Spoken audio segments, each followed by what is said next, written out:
जब से प्रदेश सरकार ने शिक्षा व्यवस्था में युक्ति युक्तकरण की फैसला लेकर आई है, तब से अब तक जितने भी चर्चाएं चल रही हैं उसमें कहीं न कहीं 20% लाभ और 80% उसके नुकसान की ही चर्चाएं चल रही है।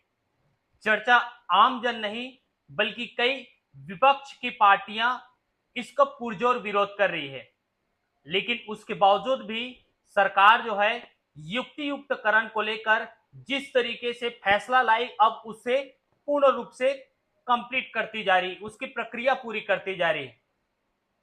3-4 तारीख के दरमियान में ही काउंसलिंग हुआ और काउंसलिंग होने के बाद युक्ति युक्तकरण की प्रक्रिया अब लगभग पूरी हो चुकी है।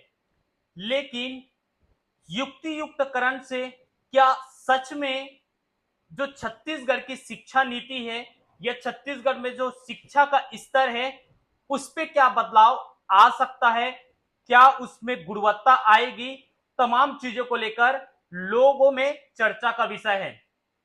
आज इसी मुद्दे पे हम आप सबके बीच में भी चर्चा कर रहे हैं कि आखिरकार युक्ति युक्तकरण से क्या लाभ मिलेगा।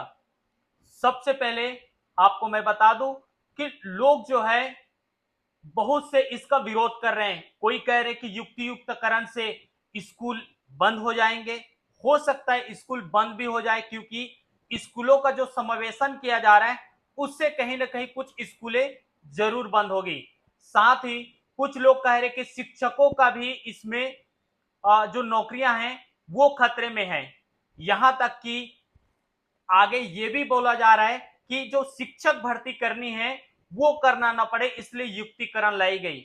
लेकिन आज हम बात करेंगे आप सबके बीच में कि जो युक्ति युक्तकरण की प्रक्रिया हुई है उससे कुछ जो फायदे हैं उस पर किसी का ध्यान नहीं गया, उससे क्या लाभ हो सकता है उस पर हम चर्चा करेंगे। सीधी बात मैं आपको बता दूं कि सारंग और बिलाईगढ़ जिले के एक छोटा से एग्जाम्पल आपको लेते हैं और उस छोटे से एक एग्जाम्पल में आपको दिखाएंगे कि युक्ति युक्तकरण सरकार के जो कदम है वो शिक्षा को लेकर कितना बेहतर है। आपको मैं बता दूं सारंगढ़ बिलाईगढ़ जिले में युक्ति युक्तकरण की प्रक्रिया पूरी हो चुकी है। सारंगढ़ बिलाईगढ़ जिले में कई ऐसे स्कूल थे जिन स्कूलों में रोज बच्चे पढ़ने जाते थे लेकिन एक भी शिक्षक नहीं था। जरा आप अंदाजा लगाइए कि वो समय कैसा रहा होगा जहां बच्चे स्कूल तो जा रहे थे लेकिन उन्हें पढ़ाने के लिए उनके पास कोई शिक्षक नहीं, उनको ज्ञान देने के लिए उनके पास कोई शिक्षक नहीं। जरा आप अंदाजा लगाएं उनका भविष्य कितना सुनहरा रहा होगा या फिर उस पे शिक्षा की जो गुणवत्ता है वो कैसी रही होगी। साफ तौर पे कहें कि बिना शिक्षक की तो शिक्षा विहीन है। ठीक ऐसा ही सारंगढ़ बिलाईगढ़ जिले की कई ऐसे स्कूल थे, जैसे आपको कुछ नाम मैं बता दूं, बरमकेला क्षेत्र के अंतर्गत आते हैं। जैसे 7 स्कूल का नाम हमें डाटा मिला है जो जिला प्रशासन से, जैसे खैरट है, हट्टापाली, राजपुर, बीजामाल, कटंगपाली और गौरडी डुमरपाली। ये 7 ऐसे स्कूल थे जहां 3 साल से कोई भी शिक्षक पदस्थ नहीं थे। ये हो सकता है कि विभाग की भी एक बड़ी लापरवाही कह सकते हैं, या जिस समय 3 साल तक ये बिना स्कूल शिक्षक के चल रहे थे उस समय ध्यान क्यों नहीं दिए गए, ये सवाल उठ सकता है। लेकिन युक्ति युक्तकरण करने के बाद सरकार ने इन स्कूलों में अब सीधी बात कि शिक्षक पहुंचे हैं। अब आप अंदाजा लगा सकते हैं कि जिन स्कूलों में शिक्षक ही नहीं उस स्कूलों में आज शिक्षक पहुंच रहे 2-2 शिक्षक, तो कहीं न कहीं ऐसे स्कूलों के लिए यह संजीवनी बूटी है। और भी मैं आपको बता दूं, सारंगढ़ के राजापारा की जो स्कूल है उसमें सिर्फ और सिर्फ 2 बच्चों की संख्या थी और उसमें 6 टीचर थे। जरा आप सोचिए सिर्फ 2 बच्चों में 6 टीचर, वहां किस तरीके से पढ़ाई रही होगी। जहां सिर्फ और सिर्फ आप साफ तौर पे कहें कि 2 बच्चों में 6 टीचर वहां से बैठ करके सरकारी तनख्वाह ले रहे हैं। ऐसे स्कूलों को बदला गया। साथ ही साथ कोसीर स्कूल की बात करें, तो कोसीर स्कूल 175 विद्यार्थी थे, और वहां अगर टीचर की संख्या सुनेंगे तो आप हैरान हो जाएंगे। 175 में केवल सिर्फ एक शिक्षक थे। और आप सोचिए कि युक्ति युक्तकरण में राजापारा में 2 बच्चों में 6 टीचर, कोसीर में 175 में 1 टीचर, ऐसे स्कूलों को बदला गया। क्या यह कदम सही है या गलत है? क्या युक्ति युक्तकरण से फायदा हुआ या नुकसान हुआ? अब आप तय कीजिए।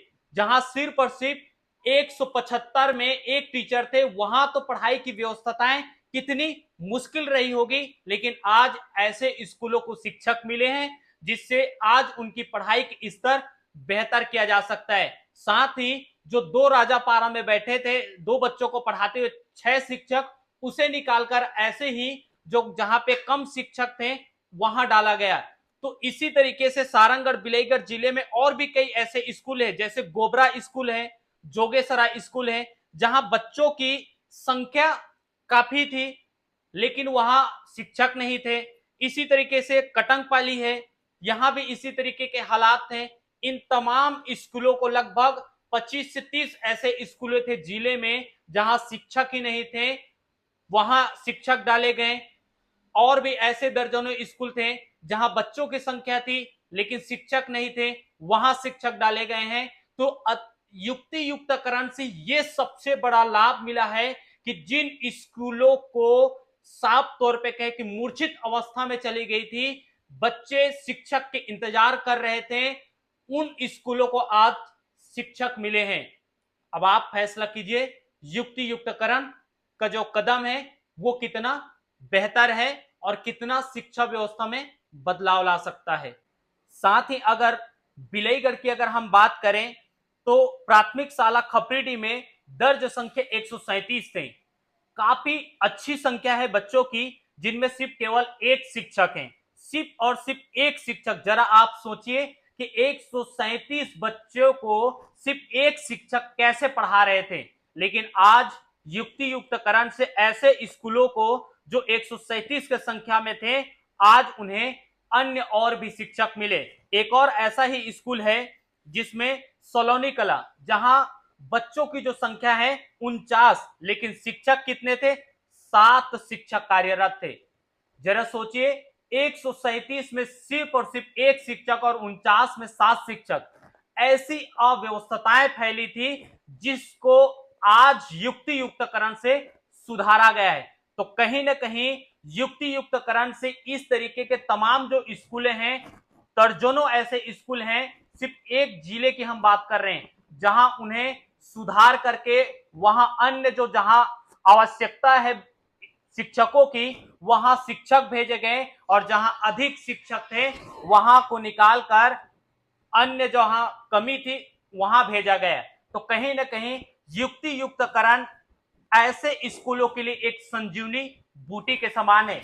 प्रदेश भर में अगर बात करें तो 48,000 से ज्यादा स्कूल हैं। अब आप अंदाजा लगा सकते हैं कि अगर इसी तरीके के हजारों स्कूलें संचालित हो रही थी जहां कोई शिक्षक ही नहीं थे, या तो जहां बच्चों की संख्या अधिक थी लेकिन शिक्षक कम थे, या तो फिर कई ऐसे स्कूल है जहां बच्चों की संख्या बहुत ही कम और शिक्षक ज्यादा थे। युक्ति युक्तकरण का सबसे फायदेमंद और गहरा अगर कोई असर हुआ है तो यही सबसे बड़ा है कि आज ऐसे जो शिक्षा से दूर हो रहे थे स्कूल, जहां बच्चे तो थे लेकिन वहां शिक्षक नहीं, ऐसे स्कूलों पे कहीं न कहीं सबसे ज्यादा लाभ हुआ है। तो ये युक्ति युक्तकरण से सिर्फ नुकसान ही नहीं है, भले लोग इस पे कितनी भी चर्चाएं कर रही हो, लेकिन युक्ति युक्तकरण से ये भी तय हो चुका है कि कहीं न कहीं शिक्षा व्यवस्था जो है वो काफी हद तक इसमें सुधार आएंगे। हो सकता है इसमें कई कमियां भी हो सकती है जिसे सरकार को ध्यान देने की जरूरत है। विपक्ष इस पे आवाज उठा रही, तो कहीं न कहीं उनमें भी कुछ बातें हैं जो जरूरी है, जैसे कि संख्या के आधार पर जो बच्चे हैं 30 संख्या में 1 शिक्षक, तो यह भी हो सकता है कि 1 शिक्षकों से इतने बच्चे को पढ़ाने में मुश्किल जाएगी। लेकिन सबसे महत्वपूर्ण है, आप भी अंदाजा लगाएं, क्या आपके भी गांव में ऐसे स्कूल तो नहीं थे जहां बच्चे थे शिक्षक नहीं थे? क्या आपके भी गांव में ऐसे स्कूल तो नहीं थे जहां बच्चों की संख्या अधिक थी और शिक्षक नहीं थे? क्या आपके भी गांव में ऐसे स्कूल थे जहां बच्चों की संख्या कम थी, शिक्षकों की संख्या ज्यादा थी, जो सिर पर सिर्फ बैठे थे और पढ़ाई का कोई स्तर नहीं बदल पा रहे थे? ऐसे स्कूलों को आज पूरी तरीके से युक्तियुक्तकरण से बदला गया है। और ये आप तय कीजिए, क्या यह निर्णय सही है या गलत? हालांकि हम आगे इस पे और भी चर्चा करेंगे हमारे एपिसोड में कि युक्तियुक्तकरण से क्या नुकसान हुआ है, लेकिन आपको ये सबसे बड़ी बात और सबसे लाभकारी, जिससे शिक्षा की गुणवत्ता में वाकई में सुधार हो सकता है, शिक्षा में एक बेहतर स्थिति पैदा की जा सकती है, बच्चों के एक अच्छा सुनहरा शिक्षा में अवसर मिल सकता है, जिन बच्चों के पास टीचर नहीं थे उनके लिए बहुत जरूरी था, क्योंकि सरकार जो है बदल नहीं पाई थी। कम से कम युक्तियुक्तकरण से ऐसे स्कूलों का भविष्य बदला गया है। आगे और आपको हम खबर दिखाते रहेंगे, युक्तियुक्तकरण को लेकर तमाम मुद्दों को लेकर चर्चाएं करते रहेंगे और कई ऐसे भाग भी आपको दिखाएंगे कि जो इसके नुकसान भी क्या हो सकते हैं उसे भी दिखाएंगे। खबर अच्छी लगे चैनल को लाइक करें, सब्सक्राइब करें और ज्यादा से ज्यादा इसे शेयर करें। धन्यवाद।